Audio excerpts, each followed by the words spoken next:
थोड़ी देर पहले हम लोगों ने जो पूर्वी बघेलखंड का पठार है उसको पढ़ा था। अब हम लोग पढ़ेंगे जो छत्तीसगढ़ का हार्ट, छत्तीसगढ़ का दिल जो कहा जाता है, जो छत्तीसगढ़ की जो मध्य हिस्सा है ना, उसके प्राकृतिक विभाजन के बारे में। इसको क्या किस नाम से जाना जाता है तो आप याद रखेंगे, महानदी बेसिन। क्या? तो महानदी बेसिन। ठीक है, महानदी बेसिन। ठीक है, तो पूर्वी बघेलखंड के बाद हम लोग आगे आते हैं। अब ये आपको देखने को मिलेगा महानदी बेसिन। तो महानदी बेसिन के क्षेत्रों को हम लोग देखते हैं किस तरीके से। ये देखिए,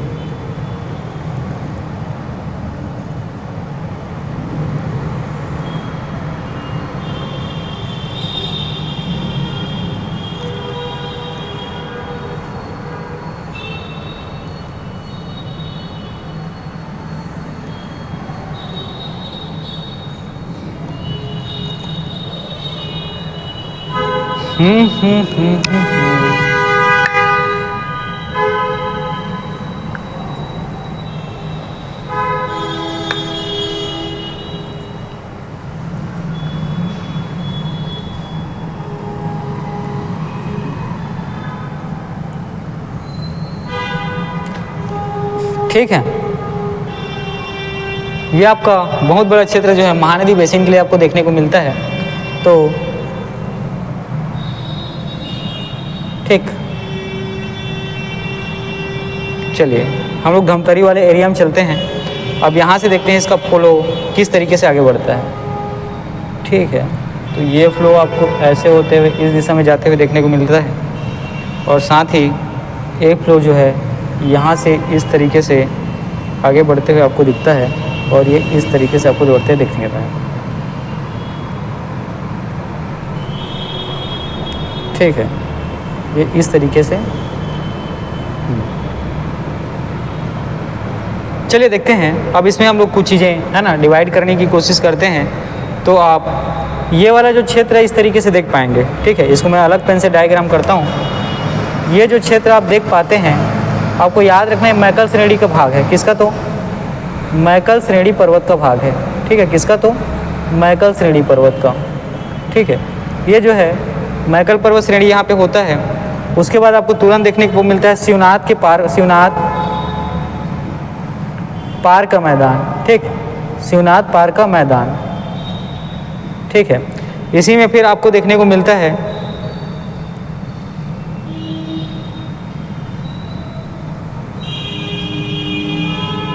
महानदी शिवनाथ दोआब क्षेत्र। ठीक है, महानदी शिवनाथ दोआब क्षेत्र। ठीक है, महानदी शिवनाथ दोआब क्षेत्र। ठीक है, इसके बाद आपको आगे देखने को मिलेगा महानदी का सांकरा मैदान। ठीक है, महानदी का सांकरा मैदान। ठीक है, ये चीज़ें आपको यहाँ पे देखने को मिली। अब इसके बाद इसको आपको विस्तारीय क्षेत्रों में देखने को मिलता है पेंड्रा लोरमी पठार। क्या? तो पेंड्रा लोरमी पठार। साथ ही हसदेव मांड बेसिन। कौन सा? तो हसदेव। ये जो हसदेव जिसको आप रामपुर बेसिन कहते हैं, है ना, ये इसके अंतर्गत भी आता है। ठीक है, और जो छुरी उदयपुर की पहाड़ियाँ हैं। ठीक है, यहाँ पे आप लोगों को देखने को मिलता है क्या? तो छुरी उदयपुर की पहाड़ी। क्या? तो छुरी उदयपुर की पहाड़ी। साथ ही इस क्षेत्र में आपको दुर्ग उच्च भूमि भी देखने को मिलता है। क्या? तो दुर्ग उच्च भूमि। ठीक है, दुर्ग उच्च भूमि। और यहाँ से आपको धमतरी महासमुंद उच्च भूमि भी देखने को मिलेगा। ठीक है, ये क्या है? तो धमतरी महासमुंद उच्च भूमि। ठीक है, धमतरी महासमुंद। ठीक है, उच्च भूमि। हमें देखिए ये पूरा कौन सा है? तो ये पूरा का पूरा महानदी बेसिन का क्षेत्र है। ठीक है, ये पूरा क्या है? तो आपको याद रखना है महानदी बेसिन का क्षेत्र है, जिसमें ये पूरा हिस्सा आपको देखिएगा मैकल पर्वत श्रेणी का देखने को मिलता है। ये पूरा हिस्सा कौन सा होता है? तो आपको याद रखना है मैकल पर्वत श्रेणी का। इसके बाद इसके अंतर्गत आप शिवनाथ पार का मैदान देखते हैं। ये आपकी शिवनाथ नदी है। ठीक है, ये आपका कौन सा है? तो शिवनाथ नदी है। उसके बाद आप महानदी शिवनाथ दोआब क्षेत्र को देखते हैं। देखिए, और उसके बाद महानदी के सकरा मैदान आपको दिखता है, साथ ही दुर्ग उच्च भूमि ये भी, और धमतरी महासमुंद उच्च भूमि ये भी, साथ ही पेंड्रा लोरमी के पठार, हसदेव रामपुर बेसिन या हसदेव मान बेसिन और छुरी उदयपुर की पहाड़ी, ये सब जो है महानदी बेसिन के अंतर्गत आता है। ठीक है, किसके अंतर्गत आता है? तो महानदी बेसिन के अंतर्गत। चलिए इसको आप देखते हैं चीज़ें किस तरीके से आगे चलती हैं। ठीक है, तो सबसे पहले हम लोग पढ़ेंगे शिवनाथ पार के मैदान को। किसको? तो शिवनाथ पार के मैदान को। ठीक है, देखिएगा शिवनाथ पार का मैदान। ठीक है, चलिए इसके बारे में जो परीक्षा उपयोगी महत्वपूर्ण प्रश्न है ये देखिएगा कि छत्तीसगढ़ मैदान का पश्चिमी भाग में स्थित है। ठीक है, ये जो है महानदी बेसिन या छत्तीसगढ़ का मैदान। ठीक है, आप याद रखेंगे इसको महानदी बेसिन और साथ ही छत्तीसगढ़ का मैदान के नाम से जाना जाता है। ठीक है, तो छत्तीसगढ़ के मैदान के पश्चिमी भाग में स्थित है, ये आपको याद रखना है। ठीक है, छत्तीसगढ़ के मैदान का है ना पश्चिमी भाग में स्थित है। किसमें? तो पश्चिमी भाग में। ठीक है, इसी में अगला आपको याद रखना है कि इसका विस्तार आपको देखने को मिलता है किस एरिया में, तो इसके अंतर्गत कौन कौन से जिले पड़ते हैं आप देखिएगा। राजनांदगांव, छुरी है ना, खैरागढ़, छुरी, खदान, गंडाई, मोहला, मानपुर, अंबागढ़ चौकी और बेमेतरा देखने को मिलता है। बेमेतरा का कुछ क्षेत्र इसके अंतर्गत आता है। तो जो शिवनाथ पार का मैदान है आप किसको देखते हैं? राजनांदगांव को, मोहला, मानपुर, अंबागढ़ चौकी के क्षेत्र देखने को मिलता है ना। खैरागढ़, छुई, खदान, गंडाई आपको देखने को मिलता है और साथ ही बेमेतरा क्षेत्र में भी इसका विस्तार देखने को मिलता है। तो आपने जो शिवनाथ पार के मैदान का विस्तार कहाँ देखा? तो आपने देखा राजनांदगांव में है ना, बेमेतरा में और मोहला, मानपुर, अंबागढ़ चौकी क्षेत्र में, साथ ही खैरागढ़, छुई, खदान और गंडाई क्षेत्र में भी इसका विस्तार आपको देखने को मिलता है। अब याद रखेंगे तो देखते हैं जो शिवनाथ पार का मैदान है उसकी बनावट किस प्रकार की है ना, किस प्रकार की वो निर्मित बनावट आपको देखने को मिलती है। तो याद रखेंगे कडप्पा योगिनशैल चट्टान यहाँ पे देखने को मिलता है। चट्टान में आपको याद रखना है ना, चट्टान में आपको याद रखना है यहाँ पे शिवनाथ पार के मैदान के चट्टान में कडप्पा युगीन शैल समूह देखने को मिलता है। क्या? तो कडप्पा युगीन शैल समूह जो है आपको देखने को मिलता है।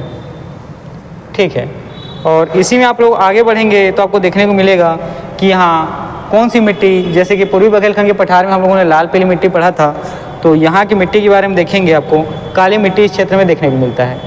मिट्टी कौन सी? तो आपको याद रखना है काली मिट्टी जो है इस क्षेत्र में आपको है ना देखने को मिलता है। ठीक है, काली मिट्टी इस क्षेत्र में देखने को मिलता है और काली मिट्टी के बारे में याद रखना है रबी फसल के लिए उपयुक्त माना जाता है। ठीक है, रबी फसल के लिए काली मिट्टी जो है उपयुक्त माना जाता है, आपको याद रखना है। ठीक है, काली मिट्टी आपको कहाँ देखिए शिवनाथ पार के मैदान में आप लोगों ने विस्तार देखा।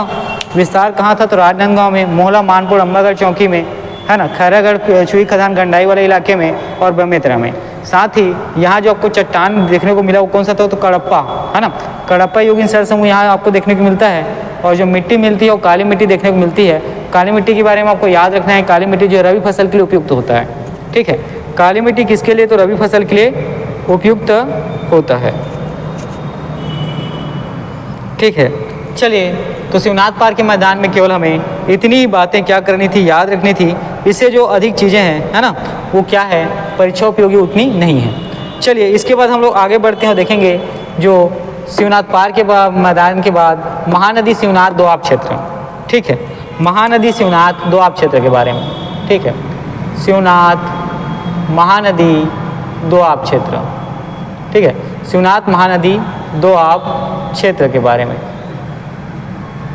ठीक है, तो इसमें आप देख पाएंगे कि ये महानदी और शिवनाथ के मध्य का मैदानी भाग है। ठीक है, आप याद रखेंगे कि महानदी और शिवनाथ के जो दोआब क्षेत्र है ये क्या है? तो इन दोनों के मध्य का मैदानी भाग है। तो महानदी शिवनाथ दोआब क्षेत्र के बारे में याद रखना है कि ये शिवनाथ व महानदी, ठीक है, शिवनाथ व महानदी के मध्य का है ना, मध्य का कैसा भाग है? तो मैदानी भाग है। ठीक, मध्य का मैदानी भाग है। ठीक है, साथ में इसमें आपको याद रखना है कि महानदी बेसिन के दक्षिण में स्थित है। ठीक है, तो महानदी बेसिन के दक्षिण दिशा में आपको क्या होता है ये देखने को मिलता है। ठीक है, महानदी बेसिन के दक्षिण दिशा में आपको ये देखने को मिलता है। साथ ही इसके अंतर्गत कौन से क्षेत्र आते हैं तो आपको याद रखना है, दुर्ग आता है, रायपुर आता है, बलौदा बाजार, बेमेतरा, बालोद, महासमुंद, ठीक है। महासमुंद के एरिया से इसके अंतर्गत आपको देखने को मिलेगा विस्तारित एरिया में, ठीक है। तो आप लोगों ने एरिया कौन सा देखा, तो आपने रायपुर को देखा, दुर्ग को देखा, बलौदा बाजार को देखा, बेमेतरा को देखा और महासमुंद को, ठीक है। इसके अंतर्गत जो विस्तारित क्षेत्र है उसमें कौन से क्षेत्र को आप लोगों ने देखा तो याद रखना है, रायपुर को देखा, दुर्ग देखा, बालोद देखा, बलौदा बाजार देखा, बेमेतरा देखा और आगे कौन से क्षेत्र में, महासमुंद क्षेत्र में इसका विस्तार आपको देखने को मिलता है, ठीक है। तो ये जो है इतनी चीज़ें हो गई।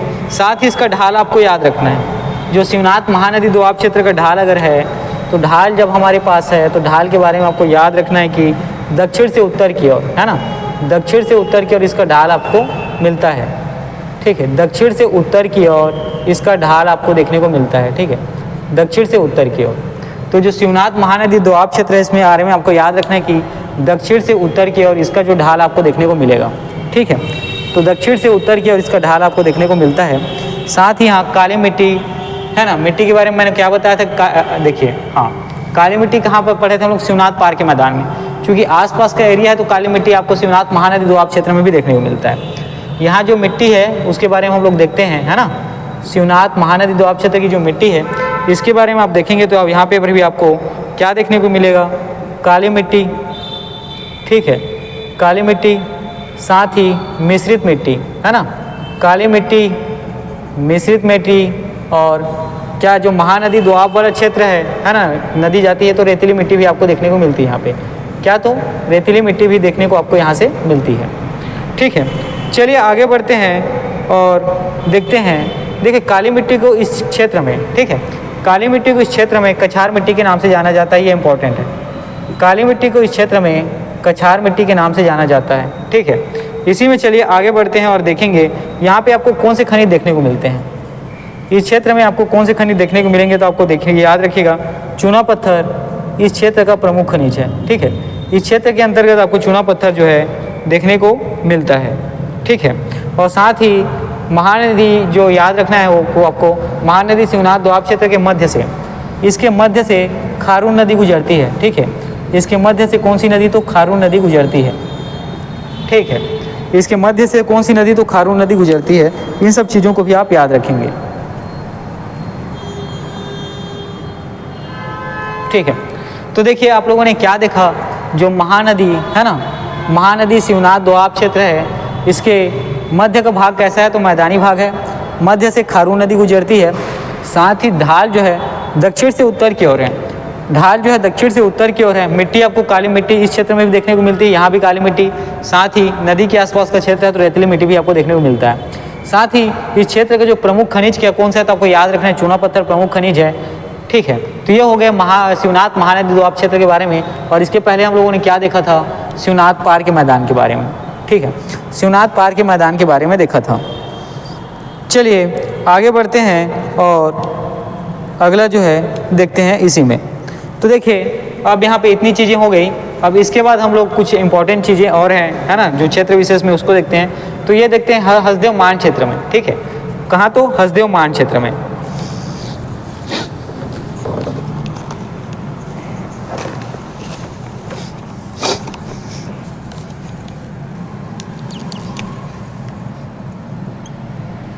ठीक है, तो अगला आपको याद रखना है हसदेव मान क्षेत्र में, है ना, हसदेव मान क्षेत्र के बारे में हम लोग देखते हैं। तो याद रखना है ये जो हमारे छत्तीसगढ़ का उत्तर पूर्वी हिस्से में है ना, इसका क्या है तो, ठीक है, स्थिति है, इसकी स्थिति कहाँ है तो आपको याद रखना है छत्तीसगढ़ बेसिन के उत्तर पूर्वी भाग में, ठीक। तो हसदेव मान क्षेत्र का जो स्थिति के बारे में अगर प्रश्न पूछा जाएगा कहाँ है तो आपको याद रखना है छत्तीसगढ़ बेसिन के, है ना, छत्तीसगढ़ मैदान के या महानदी बेसिन के उत्तर पूर्व में आपको देखने को मिलता है, ठीक है। और इसी में आप देख पाएंगे कि इसका विस्तार कौन से जिले में है, ठीक है। इसके विस्तार से संबंधित प्रश्न आपसे पूछे जाएंगे तो आपको याद रखना है कोरबा, जांजगीर चांपा, रायगढ़ और शक्ति, है ना।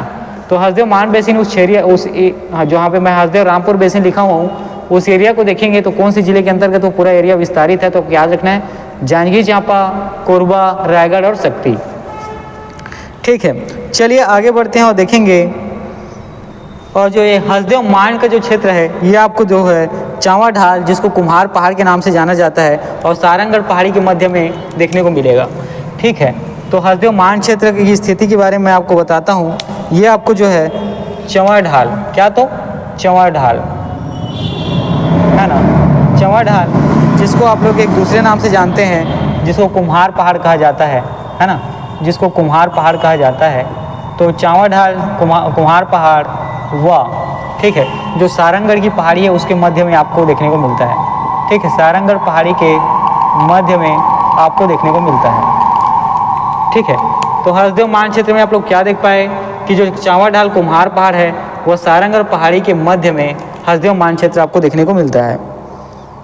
ठीक है, चलिए, और चावा ढाल पहाड़ी क्षेत्र में आपको याद रखना है, ये चावा ढाल या कुम्हार पहाड़ का जो पहाड़ी क्षेत्र है इसके अंतर्गत आपको जो सिंघनपुर की गुफा है ये स्थित है। इसके अंतर्गत ही आपको याद रखना है सिंघनपुर की गुफा स्थित है। कहाँ? तो रायगढ़ में। ठीक है, तो यहाँ पर आप लोगों ने देखा जो हसदेव मान क्षेत्र है, हसदेव रामपुर बेसिन है, यहाँ पे जो महत्वपूर्ण चीज़ें क्या थी उसका विस्तार आप लोगों ने देखा जांजगीर चांपा, कोरबा, रायगढ़ और शक्ति क्षेत्र में। साथ ही हसदेव मान क्षेत्र जो है चावा ढाल है ना, जिसको कुम्हार पहाड़ के नाम से, और साथ ही सारंगगढ़ पहाड़ी के मध्य में देखने को मिलता है, और चावा ढाल में आपको सिंघनपुर गुफा देखने को मिलती है। ठीक है, और चलिए इसके अंतर्गत हम लोग और आगे देखते हैं कि जो बिलासपुर का मैदान है, ठीक है, बिलासपुर का मैदान है वो किसके अंतर्गत आता है, तो आपको याद रखना है महानदी बेसिन के अंतर्गत। ठीक है, बिलासपुर का मैदान भी आपको इसके अंतर्गत देखने को मिलता है। ठीक, बिलासपुर का मैदान। ठीक, अब बिलासपुर के मैदान में याद रखेंगे ये जो ये महानदी बेसिन है इसके उत्तरी भाग में स्थित है। कौन? तो बिलासपुर का मैदान। ठीक है, और बिलासपुर के मैदान में आपको कुछ पहाड़ियाँ देखने को मिलेंगी, जैसे रतनपुर की पहाड़ी और सेंटी पहाड़ी। तो बिलासपुर के मैदान के अंतर्गत आपको कुछ पहाड़ियाँ देखने को मिलेंगी। क्या? तो पहाड़ी। ठीक है, पहाड़ी में आपको एक रतनपुर की पहाड़ी देखने को मिलती है, और दूसरा जो है सेंटी नाम से भी पहाड़ी आपको यहाँ देखने को मिलता है। ठीक है, तो यहाँ पहाड़ी कौन कौन सा देखने को मिलता है बिलासपुर के मैदान में, तो याद रखना है रतनपुर की पहाड़ी और सेंटू पहाड़ी। अब ये जो है बिलासपुर के मैदान का विस्तार जो है कितना है, तो देखिएगा जो है। ठीक है, तो बिलासपुर के मैदान की सीमाएं किस प्रकार निर्धारित की गई हैं इसको देखते हैं। अब सीमाएं को बिलासपुर के मैदान में इसलिए पढ़ रहे हैं क्योंकि सारी सीमाएं जो हैं नदियों के द्वारा बनाई जाती हैं, है ना। बिलासपुर के मैदान की सीमाओं को इसलिए पढ़ रहे हैं क्योंकि सारी सीमाएं जो है महत्वपूर्ण नदियों के द्वारा बनाई जाती है। तो याद रखेंगे पश्चिम दिशा में। ठीक है, पश्चिम दिशा में आपको याद रखना है जो अरपा लीलागढ़ का मैदान है वो सीमा बनाता है। पश्चिम दिशा में आपको याद रखना है अरपा, ठीक है, लीलागढ़ का मैदान सीमा बनाता है। ठीक है, तो बिलासपुर के मैदान की सीमा कौन बनाता है, तो पश्चिम दिशा में आपको याद रखना है अरपा लीलागढ़ का मैदान बनाता है। इसी को आपको याद रखना है पूर्वी दिशा में। ठीक है, पूर्वी दिशा में कौन बनाता है, तो आपको याद रखना है हसदेव मान का मैदान। ठीक है, हसदेव मान का मैदान जिसे हसदेव रामपुर बेसिन भी कहते हैं, है ना। तो हसदेव मान का मैदान इसका क्या करता है, पूर्व दिशा की ओर सीमा बनाता है। साथ ही उत्तर पश्चिम में आपको याद रखना है, उत्तर पश्चिम में आपको देखिए पेंड्रा लोरमी का पठार इसका सीमा बनाता है। ठीक है, पेंड्रा लोरमी का पठार उत्तर पश्चिम में इसका सीमा बनाता है। ठीक है, अब इसके बाद आपको उत्तर पूर्व में देखने को मिलता है, उत्तर पूर्व में इसका सीमा कौन बनाता है आपको, तो आप याद रखना है छुरी उदयपुर की पहाड़ी, है ना। और जो हसदेव बेसिन है वो इसका क्या बनाता है, तो उत्तर पश्चिम क्षेत्र में सीमा बनाता है। कौन, तो छुरी, है ना, उदयपुर की पहाड़ी, और जो हसदेव बेसिन है ये इसका उत्तर पूर्वी सीमा बनाता है। ठीक है, तो चलिए इन सब चीज़ों को हम लोग फिर से एक बार देखते हैं, है ना। तो आप लोगों ने यहाँ देखा कि महानदी बेसिन छत्तीसगढ़ के मैदान में चीज़ें किस तरीके से आगे चल रही हैं। ठीक है, तो यहाँ पर आप लोग देख पाते हैं कि जो शिवनाथ का मैदान है ना, शिवनाथ का मैदान मतलब ये हिस्सा। ठीक है, शिवनाथ पार का मैदान। ठीक है, तो याद रखना है छत्तीसगढ़ के मैदान का पश्चिमी भाग में, किधर है, तो पश्चिमी भाग में। और यहाँ चट्टानें किस प्रकार की, तो आपको याद रखना है कडप्पा युगीन शैल समूह है। ठीक है, इस क्षेत्र में क्या देखने को मिलता है, कडप्पा युगीन शैल समूह देखने को मिलता है। साथ ही मिट्टी जो है इस क्षेत्र में कैसी देखने को मिलती है, तो काली मिट्टी। इस क्षेत्र में कैसी मिट्टी आपको देखने को मिलती है, तो काली मिट्टी। और काली मिट्टी जो है ना, रबी फसल के लिए उपयुक्त माना जाता है। ये जो काली मिट्टी आपको याद रखना है रबी फसल के लिए उपयुक्त माना जाता है। इतनी ही चीज़ें आपको याद रखनी है। इसके बाद हम लोग आगे बढ़ते हैं और देखते हैं महानदी शिवनाथ के दोआब का जो क्षेत्र है उसके बारे में। तो सबसे पहले तो याद रखना है कि शिवनाथ नदी और महानदी बेसिन का मैदानी भाग है, ठीक है, क्योंकि इस प्रकार से शिवनाथ नदी बहता है, इस तरफ से महानदी बहती है, तो उसका बीच का जो मैदानी भाग वो कौन सा है, तो शिवनाथ महानदी दोआब क्षेत्र, ठीक है। और इसका ढाल आपको याद रखना है दक्षिण से उत्तर की ओर है। इसका ढाल क्या है, दक्षिण में ऊंचा है और उत्तर की ओर क्या है, नीचा है। तो ढाल आपको दक्षिण से उत्तर की ओर देखने को मिलता है। यहाँ आपको काली मिट्टी देखने को मिली, तो काली मिट्टी का कुछ अंश यहाँ आपको देखने को मिलता है। साथ ही दोनों तरफ क्या है, तो एक तरफ शिवनाथ नदी बहती है, एक तरफ महानदी बहती है, और तो बीच में रेतीला मिट्टी भी आपको यहाँ पे देखने को मिलता है। अब यहाँ याद रखेंगे इस क्षेत्र में काली मिट्टी को कछार मिट्टी के नाम से भी जाना जाता है, ठीक है। और चूंकि ये देखिएगा कडप्पा है ना, इसके इस क्षेत्र में क्या मिला आपको, कडप्पा युगीन स्थल समूह देखने को मिलता है। तो कुछ कडप्पा स्थल समूह इसका आपको इस एरिया में देखने को मिलेगा, इसलिए इस क्षेत्र में आपको क्या देखने को मिलता है, चूना पत्थर। खनिज के रूप में क्या आपको मिलता है यहाँ पे, प्रचुर मात्रा में चूना पत्थर। साथ ही आपको याद रखना है इस मैदान के है ना बीचों बीच से या मध्य से जो खारून नदी है वो गुजरती है, ठीक है। अब इसके बाद हम लोग जो देखा हसदेव रामपुर बेसिन या हसदेव मान क्षेत्र के बारे में। तो यहाँ आपको याद रखना है जो चावा ढल पहाड़ी है ना, जिसको कुम्हार पहाड़ कहते हैं, और साथ ही जो सारंगढ़ी पहाड़ी है इसके मध्य में कौन है, तो स्थिति जो है किसकी है, तो हसदेव है ना, हसदेव मान क्षेत्र की।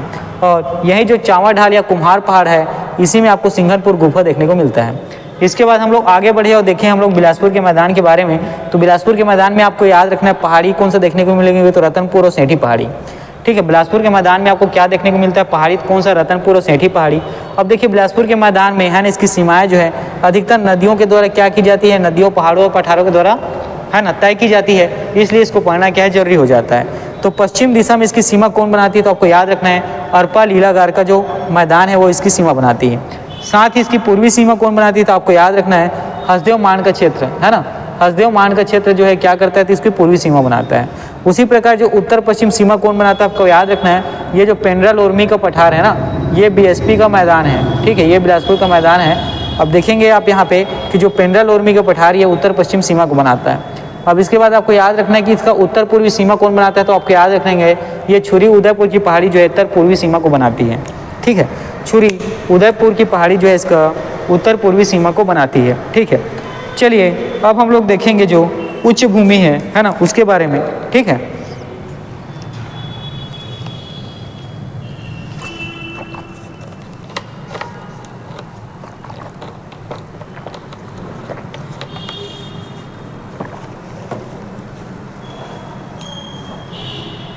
देखिए अब यहाँ जो अगला है वो है उच्च भूमि, ठीक है। इसमें हम लोग अगला देखते हैं और वो कौन सी है, तो आपको याद रखना है उच्च भूमि। अब उच्च भूमि के विषय में देखते हैं कि इसका विस्तार कहाँ है ना, किस तरीके से चीज़ें यहाँ पे चलेंगी। तो सबसे पहले याद रखना है जो बिलासपुर रायपुर है ना, देखिएगा बिलासपुर है, माफ़ करिएगा मैंने रायपुर कर दिया था, कोरबा और रायगढ़, ठीक है। तो उच्च भूमि का जो महानदी बेसिन का उच्च भूमि क्षेत्र है ये आपको याद रखना है बिलासपुर, कोरबा और रायगढ़ में इसका विस्तार आपको देखने को मिलता है, ठीक है। बिलासपुर, रायगढ़ और कोरबा का जो उत्तरी क्षेत्र है उसके अंतर्गत ये आता है। साथ ही इसके उत्तर पूर्व में छुरी और उदयपुर की पहाड़ी आपको देखने को मिलती है, ठीक है। इसके उत्तर पूर्व में आपको छुरी और उदयपुर की पहाड़ी देखने को मिलती है ना। इसके उत्तर पूर्व में आपको क्या, तो छुरी और उदयपुर की पहाड़ी देखने को मिलती है, जहाँ से क्या होता है, मान नदी प्रवाहित होता है। जहाँ से कौन सी नदी प्रवाहित होती है, तो मान नदी प्रवाहित होती है, ठीक है। और उच्च भूमि में याद रखेंगे है ना, मान नदी प्रवाहित होती है। साथ ही यहाँ पे आप लोग देख पाते हैं कि पूर्वी भाग में मांड और केलो नदी द्वारा निर्मित रायगढ़ बेसिन है, ठीक है, जबकि पश्चिमी भाग में हसदेव बेसिन देखने को मिलता है। तो इसके पूर्वी भाग में, ठीक, इसके पूर्वी भाग में आपको क्या देखने को मिलता है, ठीक है। मान लीजिए इसका पूर्वी भाग, यहाँ पर आपको मांड है ना, मांड नदी और केलो नदी का क्षेत्र देखने को मिलता है, ठीक है। मांड नदी और केलो नदी का बेसिन आपको देखने को मिलता है, ठीक है। उच्च भूमि के पूर्वी भाग में आप क्या देख पाते हैं, मांड नदी है ना और केलो नदी द्वारा, ठीक है, मान नदी और केलो नदी ये क्षेत्र जो है रायगढ़ बेसिन के अंतर्गत आता है, ये भी आपको क्या हो देखने को मिलता है। साथ ही इसके पश्चिमी भाग में आप क्या देख पाते हैं, तो इसके पश्चिमी भाग में आप लोग हसदेव नदी द्वारा निर्मित है ना, हसदेव नदी द्वारा निर्मित जो रामपुर बेसिन है इसको आप देख पाते हैं, ठीक है। तो इसके पश्चिमी भाग में आप क्या देख पाएंगे, तो पश्चिमी भाग में आपको देखने को मिलता है हसदेव नदी द्वारा निर्मित है ना, हसदेव नदी द्वारा निर्मित जो रामपुर बेसिन है वो देखने को मिलता है, ठीक। हसदेव नदी द्वारा निर्मित जो रामपुर बेसिन है वो आपको इसके अंतर्गत देखने को मिलता है। चलिए अब इसी में आगे बढ़ते हैं और कुछ महत्वपूर्ण चीज़ों की तरफ देखेंगे कि ठीक है। अब इसमें जो इम्पोर्टेंट चीज़ है वो याद रखिएगा, ढाल से संबंधित है। ढाल जो है उत्तर से दक्षिण की ओर है, तो उच्च भूमि की ढाल के बारे में आपको पता होना चाहिए। ये जो है उत्तर से दक्षिण की ओर है, ढाल आपको याद रखना है उत्तर से दक्षिण की ओर है, ठीक है। उच्च भूमि की ढाल आपको याद रखना है उत्तर से दक्षिण की ओर आपको देखने को मिलेगा।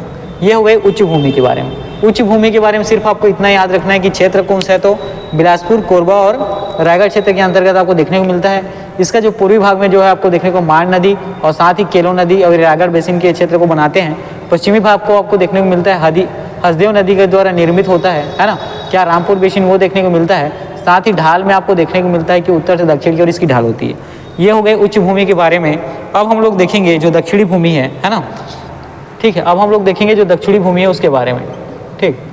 दक्षिणी भूमि, ठीक है, इसको क्या कहते हैं, उत्तरी भूमि, ठीक।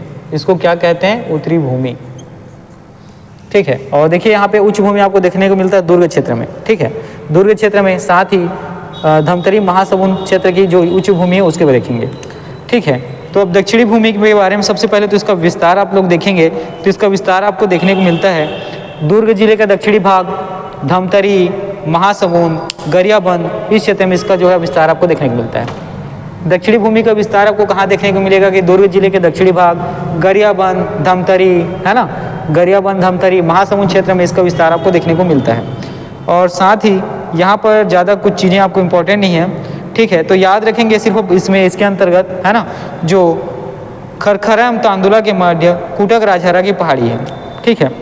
यहाँ आप लोग एक स्थान है खरखरा, है ना, इसके नाम से जलाशय भी है, आप लोग याद रखना है, खरखरा, ठीक है, खरखरा। और साथ ही एक और नाम है तांदुला, ठीक है, खरखरा व तांदुला के मध्य, ठीक है, याद रखना है।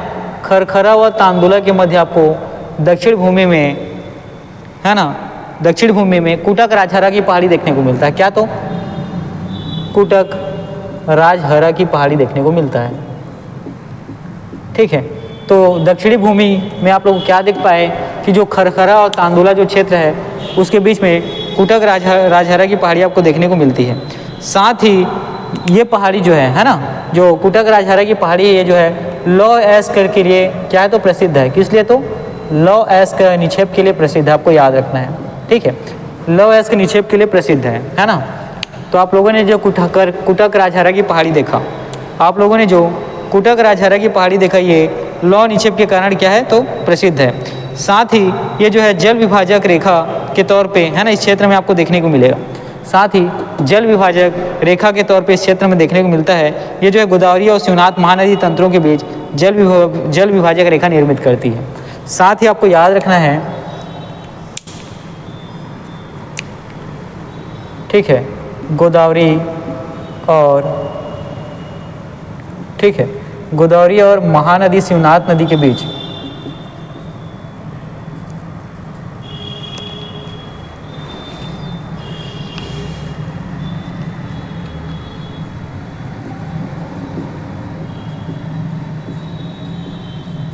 जल विभाजक आपको देखने को मिलता है, ठीक है। देखिए दक्षिणी भूमि में आप लोगों ने क्या देखा, तो दक्षिणी उच्च भूमि में आप देख पाते हैं कि इसका विस्तार जो मैंने आपको बताया। साथ ही जो महत्वपूर्ण चीज़ आपको याद रखना है कि खरखरा और तांदुला क्षेत्र के मध्य कुटक राजहरा की पहाड़ी आपको देखने को मिलती है। किसके, तो कुटक राजहरा की। ये जो है कुटक राजहरा की पहाड़ी में आपको याद रखना है कि लौ एस्क निक्षेप के लिए प्रसिद्ध है। किस लिए प्रसिद्ध है, तो लौ एस्क निक्षेप के लिए प्रसिद्ध है। साथ ही गोदावरी और महानदी शिवनाथ के जल विभाजक के रूप में क्या करती है, तो कार्य करती है, ठीक है। अब इसके बाद हम लोग बिलासपुर रायगढ़ के मैदान के बारे में देखते हैं, ठीक है। इसके बाद हम लोग बिलासपुर रायगढ़ के मैदान के बारे में देखते हैं, ठीक है। क्या, तो बिलासपुर रायगढ़ का मैदान, ठीक है, बिलासपुर रायगढ़ का मैदान, ठीक। इसके बाद आप लोग देखते हैं बिलासपुर रायगढ़ के मैदान के बारे में। और जैसा कि, है ना, बिलासपुर रायगढ़ का मैदान है, तो इसमें कौन क्षेत्र शामिल होगा, तो याद रखना है बिलासपुर क्षेत्र होगा, रायगढ़ क्षेत्र होगा, जांजगीर चांपा क्षेत्र होगा और शक्ति इसके अंतर्गत शामिल होगा। तो बिलासपुर रायगढ़ के मैदान के अंतर्गत जो याद रखेंगे, बिलासपुर रायगढ़ दोनों क्षेत्र शामिल हैं। साथ ही जांजगीर चांपा और शक्ति भी क्षेत्र के अंतर्गत क्या होते हैं, शामिल होते हैं। और इसकी ढाल जो है आपको याद रखना है, ठीक है। इसकी ढाल आपको दक्षिण की ओर देखने को मिलती है। तो बिलासपुर रायगढ़ के मैदान का ढाल आपको किस ओर देखने को मिलता है, तो याद रखेंगे दक्षिण की ओर मंद गति से, ठीक है। ढाल जो है दक्षिण की ओर देखने को मिलता है मंद गति से। किससे, तो मंद गति से, ठीक है। तो जो आपका बिलासपुर रायगढ़ का मैदान का ढाल है ये आपको दक्षिण दिशा की ओर देखने को मिलता है। किस ओर, तो दक्षिण दिशा की ओर, ठीक है। दक्षिण दिशा की ओर देखने को मिलती है और ये मंद गति से क्या करती है, ठीक है, मंद गति से, ठीक है। साथ ही है ना, दक्षिण दिशा मंद गति से क्या करती है, फ्लो करती है। चलिए इसी में हम देखते हैं कि यहाँ की ऊंची चोटी कौन है। बिलासपुर रायगढ़ के मैदान की जो ऊंची चोटी, ठीक है, बिलासपुर रायगढ़ के मैदान की ऊंची चोटी कौन सा, तो आपको याद रखना है दलहा पहाड़। नाम क्या है, तो दलहा पहाड़। और इसकी स्थिति कहाँ है, तो याद रखेंगे अकलतरा क्षेत्र के अंतर्गत। इसकी स्थिति कहाँ, तो आपको याद रखना है अकलतरा क्षेत्र के अंतर्गत,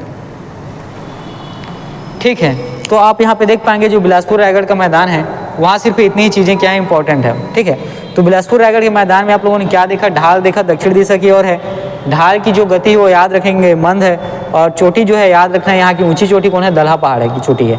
और कहाँ स्थित है, तो याद रखना है अकलतरा में। कहाँ स्थित है, तो अकलतरा में। देखिए यहाँ पे आप देखिएगा जो उच्च भूमि उत्तरी भूमि के नाम से जानी जाती है, इसके पूर्वी भाग में आप देख पाते हैं मान नदी और केलो नदी। केलो नदी याद रखेंगे इस क्षेत्र में रायगढ़ बेसिन को बनाती है। इसके पश्चिमी क्षेत्र में आप फसदेव नदी द्वारा निर्मित जो रामपुर बेसिन है उसको देख पाते हैं। और जो उच्च भूमि या उत्तरी भूमि का जो ढाल है ये उत्तर से दक्षिण की ओर है, आपको याद रखना है। दक्षिणी उच्च भूमि के बारे में आपको याद रखना है कि खरखरा और तांदुला क्षेत्र के मध्य में जो कुटक राजहरा की पहाड़ी क्या है देखने को मिलती है। और कुटक राजहरा की पहाड़ी में आपको याद रखना है लोह अयस्क निक्षेप के लिए प्रसिद्ध है।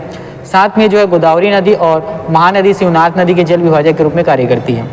उसी प्रकार बिलासपुर रायगढ़ के मैदान में ढाल देखते हैं दक्षिण की ओर होती है और ढाल की गति जो है मंद होती है। साथ ही यहाँ की उच्च चोटी आपको याद रखना है दलहा पहाड़ है। और दलहा पहाड़ कौन से क्षेत्र में, तो याद रखना है अकलतरा क्षेत्र में।